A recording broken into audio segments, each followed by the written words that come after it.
Hello दोस्तों, मैं आपका दोस्त हाजिर हूँ फिर से एक नए वीडियो के साथ में। दोस्तों, हम इस वीडियो में बात करेंगे मोटर ट्रबल शूटिंग के बारे में कि मोटर में कौन कौन सी प्रॉब्लम आती है, उनके क्या कॉजेज हो सकते हैं और उन कॉजेज के क्या क्या सॉल्यूशन हो सकते हैं। इससे पहले अगर आप मेरे इस चैनल पे नए हैं तो इस चैनल को सब्सक्राइब कर लें। साथ ही साथ अगर आपको ये वीडियो पसंद आती है तो इस वीडियो को लाइक कर दें और इस वीडियो को अपने दोस्तों के साथ शेयर करना ना भूलें। तो आइए इस वीडियो को शुरू करते हैं। इससे पहले कि मैं वीडियो शुरू करूं, उससे पहले हम ये जान लेते हैं कि इंडक्शन मोटर क्या होती है, यानी कि इंडक्शन मोटर किसको बोलते हैं। तो an induction motor, also known as an synchronised motor, is an electric motor that uses alternating current to generate mechanical energy from electromagnetic induction. The motor is made up of a starter, rotor and coil that work together to convert electrical energy into mechanical energy. Means induction motor, जिसे synchronise motor भी बोलते हैं, एक electric motor है जो electromagnetic induction से mechanical energy उत्पन्न करने के लिए alternating current means AC current का उपयोग करती है। मोटर एक स्टार्टर, रोटर और कॉइल से बनी होती है जो इलेक्ट्रिकल एनर्जी को मैकेनिकल एनर्जी में कन्वर्ट करने के लिए एक साथ काम करते हैं। तो ये तो रहा मोटर के बारे में कि मोटर क्या होती है। अब हम जान लेंगे कि मोटर में कौन कौन से प्रॉब्लम आती हैं, उनके क्या कॉजेज हो सकते हैं और साथ ही साथ उन कॉजेज के क्या क्या सॉल्यूशन हो सकते हैं। तो जो सबसे पहली प्रॉब्लम है वो है motor connected but does not start. Means motor में सप्लाई तो दे दी गई है लेकिन फिर भी मोटर स्टार्ट नहीं हो रही। तो अब हम जान लेते हैं कि इसके क्या क्या पॉसिबल कॉजेज हो सकते हैं और उसके साथ ही उनका क्या सॉल्यूशन हो सकता है। तो जो फर्स्ट पहला कॉजेज है वो है no supply voltage, one phase loss या फिर वोल्टेज टू लो। तो इसका जो सॉल्यूशन है, यानी कि सबसे पहले अगर मैं इसकी बात करूं तो इसका मतलब हो गया कि हो सकता है कि मोटर में सप्लाई नहीं आ रही हो या फिर इसका एक फेज जो है वो ओपन हो, यानी कि प्रॉपर तरीके से कनेक्ट ना हो, या फिर जो वोल्टेज आ रही है वो काफी लो हो सकती है। तो इसके जो सॉल्यूशन हो सकता है वो है check voltage on each phase, यानी कि मोटर में जो ये तीनों फेज होती है RYB, हम क्या करेंगे कि मल्टीमीटर के थ्रू 1 by 1 सब पे सप्लाई को चेक करेंगे कि क्या मोटर को रन करने के लिए जितनी हमें सप्लाई की रिक्वायरमेंट है उतनी आ रही है या नहीं आ रही है, या फिर कोई फेज ये भी चेक करेंगे कि कोई भी एक फेज ओपन तो नहीं रह गया जिसे हम कनेक्ट करना भूल गए हों। जो सेकंड पॉसिबल कॉजेस हो सकता है वो है मोटर में भी ओवरलोडेड। मींस कहीं मोटर ओवरलोड तो नहीं हो गई, तो इसके लिए हम क्या करेंगे कि मोटर पर से लोड को रिड्यूस करके चेक करेंगे कि मोटर स्टार्ट हो रही है या नहीं। अगर फिर भी मोटर स्टार्ट नहीं होती है तो मोटर को लोड से बिल्कुल फ्री कर देंगे और चेक करेंगे। जो अगला पॉसिबल रीजन हो सकता है वो है कंट्रोल गियर डिफेक्टिव। सबसे पहले इसका मतलब जान लेते हैं कि कंट्रोल गियर डिफेक्टिव का क्या मतलब हो सकता है। तो कंट्रोल गियर डिफेक्टिव का मतलब होता है कि कंट्रोल गियर इलेक्ट्रिक मोटर को ओवर करंट या ओवरहीटिंग जैसे एबनॉर्मल कंडीशन से बचाता है। इसके लिए हम क्या करेंगे कि बैड कॉन्टेक्ट या ओपन सर्किट के लिए कंट्रोल गियर के प्रत्येक स्टेप की जांच करेंगे। जो अगला पॉसिबल कॉजेज हो सकता है वो है starting torque too high. Means starting torque जो है वो बहुत अधिक है, यानी कि जब हमारी मोटर स्टार्ट हो रही है तो उस समय पे जो इसका टॉर्क है वो बहुत ज्यादा हाई होने की वजह से ये स्टार्ट नहीं हो पा रही है। तो इसके लिए हम क्या करेंगे कि यदि ये ऑटो ट्रांसफार्मर से शुरू हो रहा है तो इसके लिए हम हाई टैप पे चेंज कर देंगे। जो अगला रीजन हो सकता है वो है रोटर डिफेक्टिव। मींस रोटर खराब हो गया हो। इसके लिए हम इसके टूटे हुए रिंग को चेक करेंगे और आवश्यकता पड़ने पर इसको चेंज कर देंगे। जो अगला पॉसिबल रीजन हो सकता है वो है शॉर्ट सर्किट टू अर्थ। इससे पहले हम जान लेते हैं कि ये क्या होता है और क्यों होता है। तो ग्राउंड फॉल्ट तब होता है जब इलेक्ट्रिक करंट अनजाने में सर्किट वायरिंग को बाईपास करके डिफेक्टिव ग्राउंड पे फ्लो होती है, जिसके परिणाम स्वरूप इसे शॉर्ट सर्किट बोला जाता है। किसी भी शॉर्ट सर्किट की तरह यह रेजिस्टेंस में सडन रिडक्शन का कारण बनता है जिससे करंट फ्रीली फ्लो होता है। इसके लिए हम क्या करेंगे कि इसको मैगर के थ्रू चेक करेंगे, यानी कि with the help of megger ये हम चेक करेंगे कि कहीं शॉर्ट सर्किट तो नहीं हुआ है। अब जो अगला पॉसिबल कॉजेज हो सकता है वो है फॉल्ट इन स्टार्टर और starter delta switch. Fault in starter और स्टार डेल्टा स्विच, इसके लिए हम क्या करेंगे कि इसके कांटेक्ट और कनेक्शन को चेक करेंगे, यानी कि हमारा जो स्टार डेल्टा स्विच है या स्टार्टर है उसके कांटेक्ट पॉइंट को और कनेक्शन को चेक करेंगे। अब बात करते हैं नेक्स्ट प्रॉब्लम के बारे में, यानी कि मोटर से रिलेटेड जो नेक्स्ट प्रॉब्लम है वो है motor start with difficulty on star connection और नॉट एट ऑल।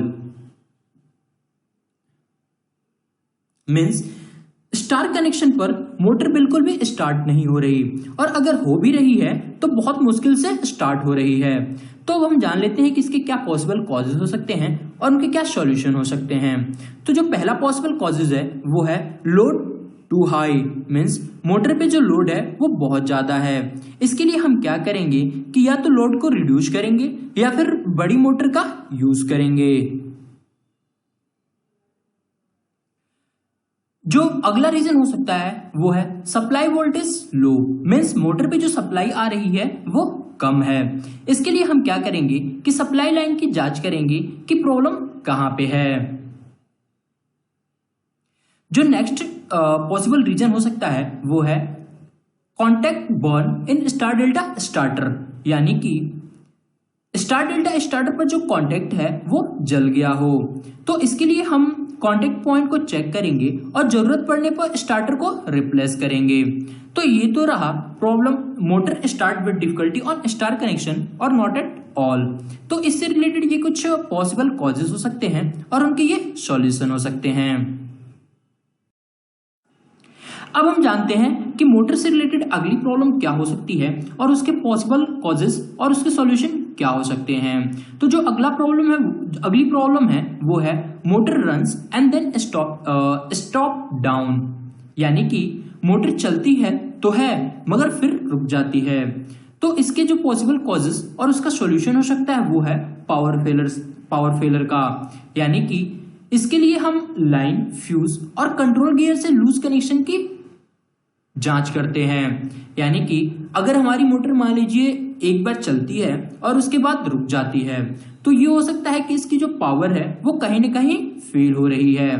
तो अब पावर फेल से रिलेटेड जो सॉल्यूशन इसका हो सकता है, एक तो ये हो सकता है कि इसका जो कनेक्शन है वो हो सकता है कहीं लूज हो, या फिर इसका जो फ्यूज है वो उड़ गया हो, या फिर कंट्रोल गियर जो है वो सही से काम नहीं कर रहा हो।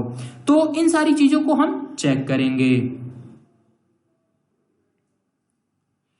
जो अगला पॉसिबल कॉजेज हो सकता है वो है ओवरलोड का, यानी कि हो सकता है कि हमारी मोटर जो है वो ओवरलोड हो गई हो। इसके लिए हम ओवरलोड ट्रिक की जांच करेंगे और चेक करेंगे कि वो फुल लोड करंट से 150% पे सेट है या नहीं, यानी कि हमें जितनी करंट की रिक्वायरमेंट है, यानी कि मोटर को जितनी करंट की रिक्वायरमेंट है उससे वो 150 करंट पे सेट है या नहीं।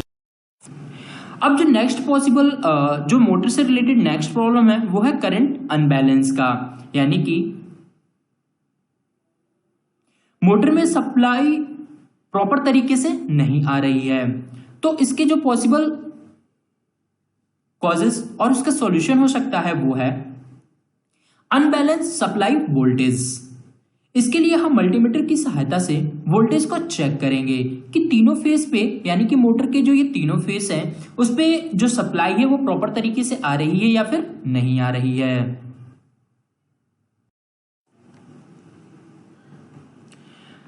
नाउ नेक्स्ट जो प्रॉब्लम है वो है हैवी वाइब्रेशन का, मींस जब हम मोटर को रन करते हैं तो वाइब्रेशन बहुत ज्यादा होती है। तो इसके जो पॉसिबल रीजन हो सकते हैं वो है लोड अनबैलेंस का। इसके लिए हम लोड को रिबैलेंस करेंगे, यानी कि with the help of gauges या फिर आपके पास जो भी इंस्ट्रूमेंट होगा उसके थ्रू हम जो लोड होगा उसको सबसे पहले तो हम चेक करेंगे कि क्या लोड अनबैलेंस तो नहीं है, और अगर इस तरीके की प्रॉब्लम मिलती है तो हम उसको रिबैलेंस करेंगे। अब बात करते हैं मोटर से रिलेटेड नेक्स्ट प्रॉब्लम की। तो जो अगला प्रॉब्लम है वो है हॉट बेयरिंग का। हॉट बेयरिंग उस कंडीशन को रेफर करता है जहां ऑपरेशन के दौरान बेयरिंग का टेम्परेचर असामान्य रूप से बढ़ जाता है। तो इसके जो पॉसिबल कॉजेज और इसका सॉल्यूशन हो सकता है वो है, सबसे पहला जो पॉसिबल कॉजेज हो सकता है वो है एक्सेसिव बेल्ट पुली। इसके लिए हम क्या करेंगे कि बेल्ट टेंशन को कम करेंगे, यानी कि डिक्रीज बेल्ट टेंशन। इसका मतलब मैं अगर आपको सिंपल पॉइंट में समझाने की कोशिश करूं तो मोटर का जो कनेक्शन है जिसके लिए भी हो, मान लीजिए किसी शाफ्ट के थ्रू जहां पे भी हो रहा हो, तो इसका मतलब ये हो गया कि काफी ज्यादा ही जो बेल्ट टेंशन है वो काफी ज्यादा है। तो इसको हम धीरे धीरे रिड्यूस करके चेक करेंगे। जो सेकेंड पॉइंट हो सकता है वो हो गया पुली टू फॉर अवे। इसके लिए हम पुली और बेयरिंग के बीच का जो डिस्टेंस है वो कम करेंगे, यानी कि जो हमारी पुली है वो मोटर से काफी ज्यादा डिस्टेंस पे है, जिसकी वजह से इस पे लोड जो है, यानी कि मोटर के ऊपर कुछ ज्यादा ही लोड पड़ रहा है। तो इसके लिए हम क्या करेंगे कि पुली को बेयरिंग के पास ले जाएंगे, यानी कि मोटर और पुली के बीच का जो डिस्टेंस है वो कम करेंगे। जो अगला पॉसिबल रीजन हो सकता है वो है पुली डाया टू स्मॉल या फिर मिसअलाइनमेंट, इसका मतलब ये हो गया कि पुल्ली का डाया जो है वो काफी ज्यादा कम है, जिसकी वजह से मिसअलाइनमेंट हो रहा है। इसके लिए हम क्या करेंगे कि लार्ज पुल्ली का यूज करेंगे। इससे रिलेटेड जो अगली प्रॉब्लम हो सकती है वो है ब्रोकन बॉल और रफ रेसेस। मीन्स बेयरिंग के अंदर जो बॉल्स होती हैं वो हो सकता है कि टूट गई हो या फिर इनके रेसेस रफ हो गए हों। इसके लिए हम क्या करेंगे कि बेयरिंग को रिप्लेस करेंगे। जो अगला पॉसिबल कॉजेज हो सकता है वो है एक्सेस लुब्रिकेशन। मीन्स बेयरिंग में लुब्रिकेशन ज्यादा फिल कर दी गई हो। इसके लिए हम बेयरिंग से ग्रीस की क्वांटिटी को कम करेंगे और बेयरिंग में जो है इसको हाफ फिल करेंगे। जो अगला पॉसिबल रीजन हो सकता है वो है ओवरलोड बेयरिंग का। इसके लिए हम अलाइनमेंट, साइड थ्रस्ट और इन थ्रस्ट को चेक करेंगे। या फिर हो सकता है कि बेयरिंग जो है वो ड्राई रन हो रही हो, यानी कि bearing running dry. Means bearing जो है वो ड्राई रन हो रही हो। इसके लिए हम बेयरिंग में ग्रीस को अब मोटर से रिलेटेड जो अगली प्रॉब्लम है वो है motor overheat while running on load, यानी कि जब हम मोटर को लोड के साथ चलाते हैं तो वो ज्यादा गर्म हो जाती है। तो इसके लिए पॉसिबल कॉजेज और इसका जो सॉल्यूशन हो सकता है वो है, जो फर्स्ट कॉजेज है वो है ओवरलोड का। मीन्स मोटर ओवरलोड हो गई हो। इसके लिए हम मोटर पर से लोड को रिड्यूस करके चेक करेंगे कि क्या इसकी वजह से मोटर कहीं ओवरहीट तो नहीं हो रही। जो अगला पॉसिबल कॉजेज हो सकता है वो है one face open. Means motor के तीनों फेस में से कोई एक फेस प्रॉपर तरीके से कनेक्ट ना हो। इसके लिए हम कनेक्शन को चेक करेंगे और जो भी कनेक्शन मान लीजिए हमें लूज मिलता है उसको हम प्रॉपर तरीके से कनेक्ट करेंगे। शॉर्टेज स्टार्टर कॉइल, यानी कि जो स्टार्टर का कॉइल है वो शॉर्ट हो गया हो। तो इसके लिए हम क्या करेंगे कि वॉल्टमीटर को चेक करेंगे और जरूरत पड़ने पर उसको रिपेयर करेंगे। जो अगला पॉसिबल कॉजेज हो सकता है वो है फॉल्टी कनेक्शन। हो सकता है कि मोटर का कनेक्शन सही ना हो, जिसकी वजह से मोटर रॉन्ग डायरेक्शन में घूम रही हो। इसके लिए हम कनेक्शन को चेक करेंगे और जरूरत पड़ने पर उसको सही करेंगे। जो अगला पॉसिबल कॉजेज हो सकता है वो है motor operated on load cycle not in accordance with the name plate. इसका मतलब है कि मोटर पर लगी नेम प्लेट के अनुसार मोटर पर लोड नहीं है। तो इसके लिए सबसे पहले तो हमें मोटर की नेम प्लेट को चेक करना चाहिए और फिर उसके हिसाब से हमें उसे चलाना चाहिए। यानी कि हमें ये चेक करना चाहिए कि क्या मोटर जितने लोड के लिए बनी है क्या उतना लोड हम दे रहे हैं, कहीं उससे ज्यादा लोड तो मोटर पे नहीं दी जा रही, जिसकी वजह से मोटर जो है वो ओवरहीट हो गई हो। जो अगला पॉसिबल कॉजेज हो सकता है वो हो सकता है हाई और लो वोल्टेज। इसके लिए हम वोल्टमीटर से रीडिंग को चेक करेंगे कि क्या तीनों फेस पे जो वोल्टेज की सप्लाई है वो प्रॉपर तरीके से आ रही है या नहीं आ रही है। अगला जो पॉसिबल कॉजेज हो सकता है वो है forming material in air gap. इसके लिए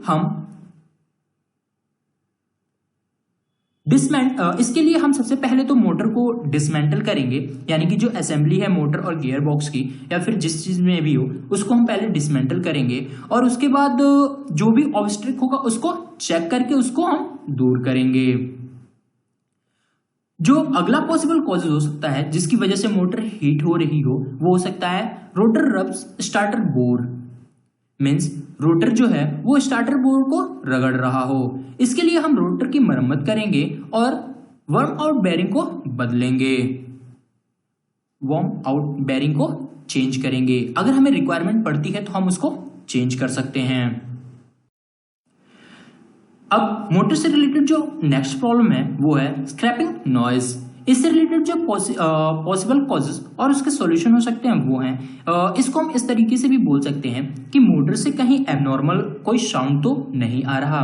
तो इसका जो सबसे पहला पॉसिबल कॉजेज हो सकता है फैन टचिंग फैन कवर, यानी कि मोटर की जो फैन कवर हो वो मोटर से टच होके चल रही हो। इसके लिए हम कवर को खोलकर प्रॉपर तरीके से चेक करेंगे कि क्या फैन जो है वो इस मोटर की कवर से, यानी कि ये जो फैन कवर है इससे टच होकर के तो नहीं चल रही, और अगर ऐसा होता है तो हम उसको प्रॉपर तरीके से टाइट करेंगे जिससे कि वो वापस से टच ना हो। जो अगला पॉसिबल कॉजेज हो सकता है वो हो सकता है लूज ऑन बेड प्लेट, यानी कि मोटर की जो ये नट और बोल्ट के कनेक्शन है, यानी कि यहाँ पे ये जो पॉइंट आप देख रहे हैं इसके बेस प्लेट जो है हो सकता है कहीं ये लूज हो गए हो जिसकी वजह से एबनॉर्मल साउंड आ रहा हो। तो इसके लिए हम माउंटिंग बोल्ट को टाइट करेंगे। अब मोटर से रिलेटेड जो अगली प्रॉब्लम हो सकती है वो है मैग्नेटिक नॉइज। इससे रिलेटेड जो पॉसिबल कॉजेज और उसके सॉल्यूशन हो सकते हैं वो है एयर गैप नॉट यूनिफॉर्म। इसके लिए हम बेरिंग को चेक करेंगे और जरूरत पड़ने पर उसको रिप्लेस करेंगे, यानी कि बेरिंग जो है वो बेरिंग के बीच में जो एयर गैप है वो प्रॉपर तरीके से ना हो जिसकी वजह से मैग्नेटिक नॉइज हो रहा हो। तो इसके लिए हम बेरिंग को रिप्लेस करेंगे। जो अगला पॉसिबल कॉजेज हो सकता है वो है लूज बेरिंग का। इसके लिए भी हम बेरिंग को रिप्लेस करेंगे, यानी कि जो बेरिंग मोटर में यूज हो रही है वो लूज हो गई हो या फिर प्रॉपर जिस रेट की हमें बेरिंग चाहिए मोटर के लिए उस तरीके से बेरिंग यूज ना हुई हो। तो उसको तो सबसे पहले हम करेक्ट करेंगे, यानी कि जिस हिसाब से हमें बेरिंग की रिक्वायरमेंट है उस बेरिंग को सबसे पहले तो हम फाइंड आउट करेंगे और फिर उसको रिप्लेस करेंगे। नाउ मोटर से रिलेटेड जो अगली प्रॉब्लम है वो है motor start sluggishly speed fall when load is put on, यानी कि मोटर धीमी गति से चालू होती है और लोड डालने पर स्पीड कम हो जाती है। तो इससे रिलेटेड जो पॉसिबल कॉजेज और सॉल्यूशन हो सकता है वो है starting load torque too high, means starting load torque बहुत अधिक है। इसके लिए हमें मोटर स्पीड टॉर्क के साथ इसके कैरेक्टरिस्टिक को चेक करना चाहिए। जो अगला रीजन हो सकता है वो हो सकता है ब्रोकन रोटर बार। इसके लिए हमें मोटर में रिंग के पास क्रैक को चेक करना चाहिए और यदि आवश्यकता पड़े तो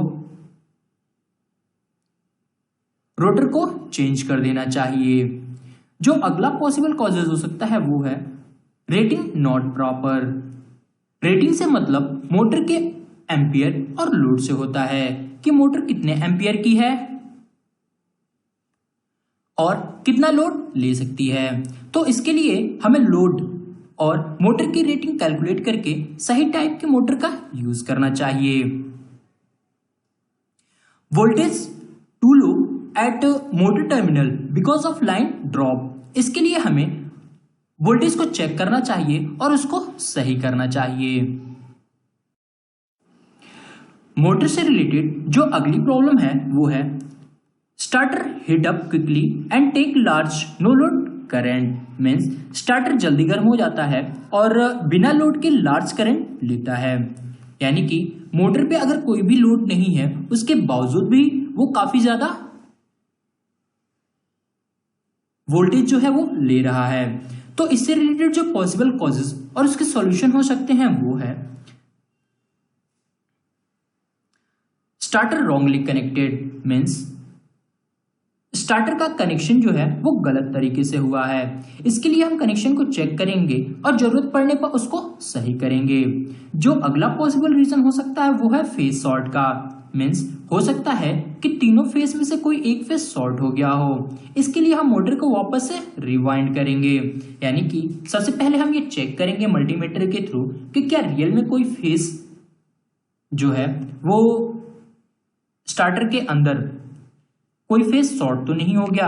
अगर इस तरीके की प्रॉब्लम मिलती है तो हम मोटर को रिवाइंड के लिए भेजेंगे। जो अगला पॉसिबल रीजन हो सकता है वो है मल्टीपल अर्थ।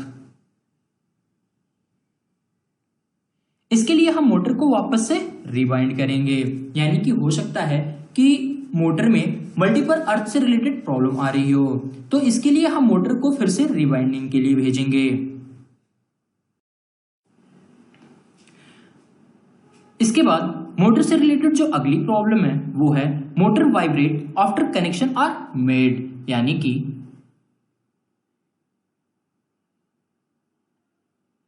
कनेक्शन करने के बाद जब हम मोटर को चलाते हैं तब मोटर वाइब्रेट करती है। तो इससे रिलेटेड जो पॉसिबल कॉजेस और उसके सॉल्यूशन हो सकते हैं वो है मोटर मिस अलाइनमेंट। इसके लिए हम इसे फिर से रीअलाइनमेंट करेंगे, यानी कि मान लीजिए हमने चेक किया और हमें पता चला कि वाइब्रेशन का जो सबसे पहला रीजन है वो है मोटर मिस अलाइनमेंट का, यानी कि गियर बॉक्स के साथ में या फिर जिस किसी पंप के साथ में जहां भी मान लीजिए हमारा मोटर का कनेक्शन है, मान लीजिए मोटर का अलाइनमेंट जो है वो प्रॉपर तरीके से नहीं है, तो हम उसको रीअलाइनमेंट करेंगे जिससे कि मोटर वाइब्रेट ना करे। वीक फाउंडेशन, हो सकता है कि मोटर की बेस फाउंडेशन जो है वो वीक हो गई हो। इसके लिए हम इसके बेस को अच्छी तरीके से मजबूत करेंगे और प्रॉपर तरीके से उसको टाइट करेंगे। कपलिंग आउट ऑफ बैलेंस, यानी कि हो सकता है मोटर और गियर बॉक्स के बीच या फिर पंप के बीच की जो कपलिंग है वो आउट ऑफ बैलेंस हो गई हो। इसके लिए हम कपलिंग को वापस से रीबैलेंस करेंगे। ड्रिवन इक्विपमेंट अनबैलेंस, हो सकता है कि जो ड्रिवन इक्विपमेंट है वो अनबैलेंस हो गया हो। इसके लिए हम इसको भी वापस से रीबैलेंस करेंगे। जो अगला पॉसिबल कॉजेस हो सकता है वो है बैलेंसिंग वेट शिफ्टेड, हो सकता है कि बैलेंसिंग वेट जो है वो शिफ्ट हो गया हो। इसके लिए हम रोटर को वापस से रीबैलेंस करेंगे। डिफेक्टिव बेयरिंग, हो सकता है कि मोटर की बेयरिंग खराब हो गई हो जिसकी वजह से मोटर वाइब्रेट कर रहा हो। इसके लिए हम बेयरिंग को वापस से रिप्लेस करेंगे। इससे रिलेटेड जो अगला पॉसिबल कॉजेज हो सकता है bearing not in line, means bearing अपने प्रॉपर पोजीशन पे ना हो। इसके लिए हम बेयरिंग की पोजीशन को प्रॉपर तरीके से सेट करेंगे और उसे फिर बाद में मोटर को रन करेंगे।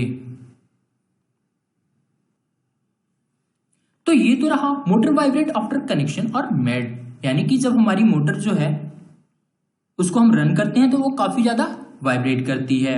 उससे रिलेटेड कुछ पॉसिबल कॉजेस और उसके सॉल्यूशन। जो अगला पॉसिबल कॉजेस हो सकता है वो है एक्सेसिव एंड प्लेट। इसके लिए हम बेयरिंग को एडजस्ट करेंगे या फिर वॉशर का यूज करेंगे। अलाइनमेंट करने के लिए सिम का यूज करेंगे। एक्सटर्नल वाइब्रेशन को कम करने के लिए वाइब्रेशन पैड का इस्तेमाल करेंगे। तो दोस्तों मैंने यहाँ पे पूरी ये कोशिश की है कि मोटर से रिलेटेड जितनी भी प्रॉब्लम्स आती हैं मैं उनको यहाँ पे कैचअप कर सकूं। अगर मान लीजिए कोई ऐसी प्रॉब्लम छूट जाती है तो आप कमेंट बॉक्स में मुझे कमेंट करके बता सकते हैं।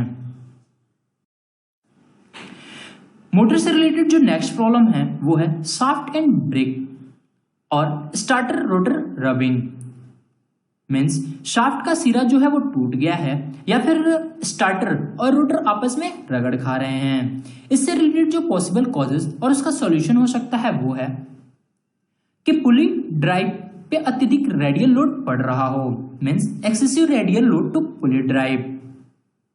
जिसकी वजह से शाफ्ट का एंड पॉइंट ब्रेक हो रहा हो या फिर स्टार्टर और रोटर आपस में रगड़ खा रहे हो। इसके लिए हम पुली पर से लोड को रिड्यूस कर सकते हैं, साथ ही साथ उसका अलाइनमेंट करके चेक कर सकते हैं।